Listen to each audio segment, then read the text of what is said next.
Genesis 17 from the Net Bible.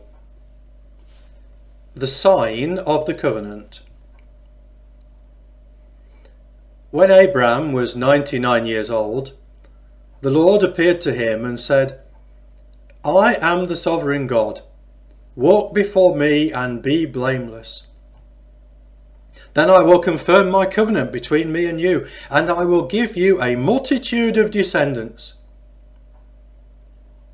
Abram bowed down with his face to the ground, and God said to him, As for me, this is my covenant with you.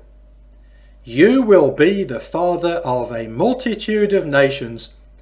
No longer will your name be Abram. Instead, your name will be Abraham, because I will make you the father of a multitude of nations. I will make you extremely fruitful. I will make nations of you, and kings will descend from you. I will confirm my covenant as a perpetual covenant between me and you.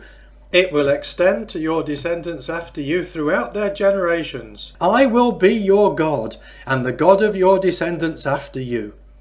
I will give the whole land of Canaan, the land where you are now residing, to you and your descendants after you as a permanent possession. I will be their God.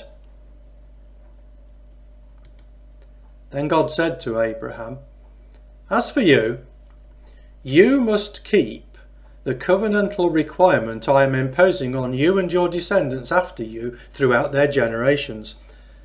This is my requirement that you and your descendants after you must keep. Every male among you must be circumcised. You must circumcise the flesh of your foreskins. This will be a reminder of the covenant between me and you. Throughout your generations, every male among you who is 8 days old must be circumcised, whether born in your house or bought with money from any foreigner who is not one of your descendants. They must indeed be circumcised, whether born in your house or bought with money. The sign of my covenant will be visible in your flesh as a permanent reminder. Any uncircumcised male who has not been circumcised in the flesh of his foreskin will be cut off from his people. He has failed to carry out my requirement. Then God said to Abraham, As for your wife, you must no longer call her Sarai. Sarah will be her name. I will bless her and will give you a son through her. I will bless her, and she will become a mother of nations. Kings of countries will come from her. Then Abraham bowed down with his face to the ground and laughed as he said to himself, Can a son be born to a man who is 100 years old? Can Sarah bear a child at the age of 90? Abraham said to God, Oh, that Ishmael might live before you. God said, No. Sarah, your wife, is going to bear you a son, and you will name him Isaac. I will confirm my covenant with him as a perpetual covenant for his descendants after him. As for Ishmael, I have heard you. I will indeed bless him, make him fruitful, and give him a multitude of descendants. He will become the father of 12 princes. I will make him into a great nation. But I will establish my covenant with Isaac, whom Sarah will bear to you at this set time next year. When he finished speaking with Abraham, God went up from him. Abraham took his son Ishmael, and every male in his household, whether born in his house or bought with money, and circumcised them on that very same day, just as God had told him to do. Now Abraham was 99 years old when he was circumcised. His son Ishmael was 13 years old when he was circumcised. Abraham and his son Ishmael were circumcised on the very same day. All the men of his household, whether born in his household or bought with money from a foreigner, were circumcised with him. Genesis 18 from the Net Bible. 3 special visitors. The Lord appeared to Abraham by the oaks of Mamre while he was sitting at the entrance to his tent during the hottest time of the day. Abraham looked up and saw 3 men standing across from him. When he saw them, he ran from the entrance of the tent to meet them and bowed low to the ground. He said, "My Lord, if I have found favour in your sight, do not pass by and leave your servant. Let a little water be brought, so that you may all wash your feet and rest under the tree. And let me get a bit of food, so that you may refresh yourselves, since you've passed by your servant's home. After that you may be on your way." "All right," they replied. "You may do as you say." So Abraham hurried into the tent and said to Sarah, "Quick, take 3 measures of fine flour, knead it and make bread." Then Abraham ran to the herd and chose a fine tender calf and gave it to a servant who quickly prepared it. Abraham then took some curds and milk along with the calf that they had prepared and placed the food before them. They ate while he was standing near them under a tree. Then they asked him, "Where is Sarah, your wife?" He replied, "There in the tent." One of them said, "I will surely return to you when the season comes round again, and your wife Sarah will have a son." Now Sarah was listening at the entrance to the tent not far behind them. Abraham and Sarah were old and advancing in years. Sarah had long since passed menopause. So Sarah laughed to herself, thinking, "After I am worn out, will I have pleasure, especially when my husband is old too?" The Lord said to Abraham, "Why did Sarah laugh and say, 'Will I really have a child when I'm old?' Is anything impossible for the Lord? I will return to you when the season comes round again, and Sarah will have a son." Then Sarah lied, saying, "I did not laugh," because she was afraid. But the Lord said, "No, you did laugh." Abraham pleads for Sodom. When the men got up to leave, they looked out over Sodom. Now Abraham was walking with them to see them on their way. Then the Lord said, "Should I hide from Abraham what I am about to do? After all, Abraham will surely become a great and powerful nation, and all the nations on the earth will pronounce blessings on one another using his name. I have chosen him so that he may command his children and his household after him to keep the way of the Lord by doing what is right and just. Then the Lord will give to Abraham what he promised him." So the Lord said, "The outcry against Sodom and Gomorrah is so great and their sin so blatant that I must go down and see if they're as wicked as the outcry suggests. If not, I want to know." The 2 men turned and headed towards Sodom. But Abraham was still standing before the Lord. Abraham approached and said, "Will you sweep away the godly along with the wicked? What if there are 50 godly people in the city? Will you really wipe it out and not spare the place for the sake of the 50 godly people who are in it? Far be it from you to do such a thing, to kill the godly with the wicked, treating the godly and the wicked alike. Far be it from you. Will not the judge of the whole earth do what is right?" So the Lord replied, "If I find in the city of Sodom 50 godly people, I will spare the whole place for their sake."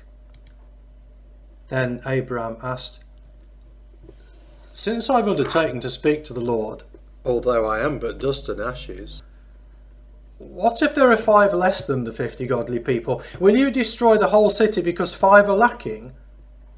He replied, I will not destroy it if I find 45 there. Abraham spoke to him again. What if 40 are found there? He replied, I will not do it for the sake of the 40. Then Abraham said, May the Lord not be angry so that I may speak. What if 30 are found there? He replied, I will not do it if I find 30 there. Abraham said, Since I have undertaken to speak to the Lord, what if only 20 are found there? He replied, I will not destroy it for the sake of the 20. Finally Abraham said, May the Lord not be angry so that I may speak just once more. What if 10 are found there? He replied, I will not destroy it for the sake of the 10. The Lord went on his way when he had finished speaking to Abraham. Then Abraham returned home. Psalm 19 from the Net Bible. For the music director, a psalm of David. The heavens declare the glory of God. The sky displays his handiwork. Day after day it speaks out. Night after night it reveals his greatness. There is no actual speech or word, nor is its voice literally heard. Yet its voice echoes throughout the earth. Its words carry to the distant horizon. In the sky, he has pitched a tent for the sun. Like a bridegroom, it emerges from its chamber. Like a strong man, it enjoys running its course. It emerges from the distant horizon and goes from one end of the sky to the other. Nothing can escape its heat. The law of the Lord is perfect and preserves one's life. The rules set down by the Lord are reliable and impart wisdom to the inexperienced. The Lord's precepts are fair and make one joyful.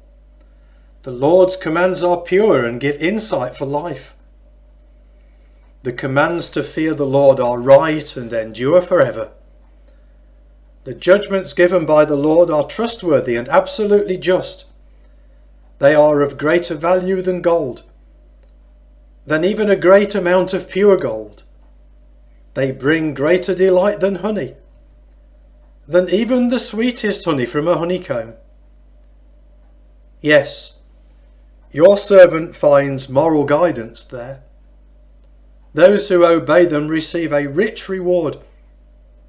Who can know all his errors? Please do not punish me for sins I am unaware of. Moreover, keep me from committing flagrant sins. Do not allow such sins to control me. Then I will be blameless and innocent of blatant rebellion.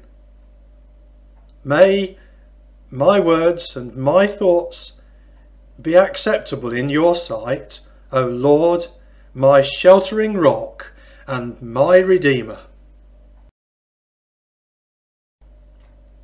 Psalm 20 from the Net Bible. For the music director, a psalm of David. May the Lord answer you when you are in trouble.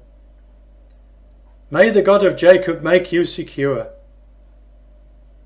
May he send you help from his temple. From Zion may he give you support. May he take notice of your offerings. May he accept your burnt sacrifice. May he grant your heart's desire. May he bring all your plans to pass. Then we will shout for joy over your victory. We will rejoice in the name of our God. May the Lord grant all your requests. Now I am sure that the Lord will deliver his chosen king.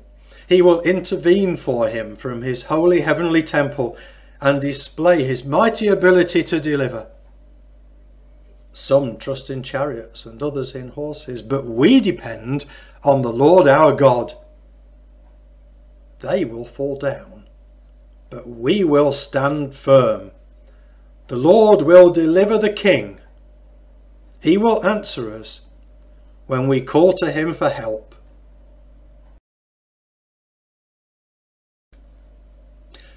Psalm 21 from the Net Bible.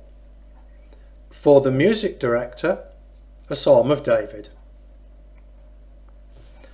O Lord, the king rejoices in the strength you give. He takes great delight in the deliverance you provide. You grant him his heart's desire. You do not refuse his request. For you bring him rich blessings. You place a golden crown on his head. He asked you to sustain his life, and you've granted him long life and an enduring dynasty. Your deliverance brings him great honour. You give him majestic splendour. For you grant him lasting blessings. You give him great joy by allowing him into your presence. For the king trusts in the Lord, and because of the sovereign one's faithfulness, he is not upended. You prevail over all your enemies. Your power is too great for those who hate you. You burn them up like a fiery furnace when you appear. The Lord angrily devours them. The fire consumes them. You destroy their offspring from the earth, their descendants from among the human race. Yes, they intend to do you harm. They dream up a scheme, but they do not succeed. For you make them retreat when you shoot your arrows at them. Rise up, O Lord, in strength. We will sing and praise your power.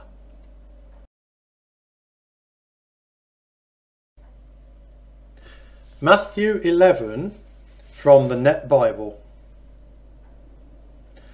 When Jesus had finished instructing his 12 disciples, he went on from there to teach and preach in their towns. Jesus and John the Baptist. Now, when John heard in prison about the deeds Christ had done, he sent his disciples to ask a question. Are you the one who is to come, or should we look for another? Jesus answered them, Go tell John what you hear and see. The blind see, the lame walk, lepers are cleansed, the deaf hear, the dead are raised, and the poor have good news proclaimed to them. Blessed is anyone who takes no offence at me. While they were going away, Jesus began to speak to the crowd about John. What did you go out into the wilderness to see? A reed shaken by the wind? What did you go out to see? A man dressed in fancy clothes? Look, those who wear fancy clothes are in the homes of kings. What did you go out to see? A prophet? Yes, I tell you, and more than a prophet. This is the one about whom it is written, Look, I am sending my messenger ahead of you, who will prepare your way before you. I tell you the truth, among those born of women, no one has arisen greater than John the Baptist. Yet the one who is least in the kingdom of heaven is greater than he is. From the days of John the Baptist until now, the kingdom of heaven has suffered violence, and forceful people lay hold of it. For all the prophets and the law prophesied until John appeared. And if you are willing to accept it, he is Elijah, who is to come. The one who has ears had better listen. To what should I compare this generation? They are like children sitting in the marketplaces who call out to one another, "We played the flute for you, yet you did not dance. We wailed in mourning, yet you did not weep. For John came neither eating nor drinking, and they say he has a demon. The Son of Man came eating and drinking, and they say, look at him, a glutton and a drunk, a friend of tax collectors and sinners. But wisdom is vindicated by her deeds." Woes on unrepentant cities. Then Jesus began to criticise openly the cities in which he had done many of his miracles, because they did not repent. "Woe to you, Chorazin! Woe to you, Bethsaida! If the miracles done in you had been done in Tyre and Sidon, they would have repented long ago in sackcloth and ashes. But I tell you, it will be more bearable for Tyre and Sidon on the day of judgment than for you. And you, Capernaum, will you be exalted to heaven? No, you will be thrown down to Hades. For if the miracles done among you had been done in Sodom, it would have continued to this day. But I tell you, it will be more bearable for the region of Sodom in the day of judgment than for you." Jesus' invitation. At that time Jesus said, "I praise you, Father, Lord of heaven and earth, because you have hidden these things from the wise and intelligent and revealed them to little children. Yes, Father, for this was your gracious will. All things have been handed over to me by my Father. No one knows the Son except the Father, and no one knows the Father except the Son, and anyone to whom the Son decides to reveal him. Come to me, all you who are weary and burdened, and I will give you rest. Take my yoke on you and learn from me, because I am gentle and humble in heart, and you will find rest for your souls. For my yoke is easy to bear, and my load is not hard to carry."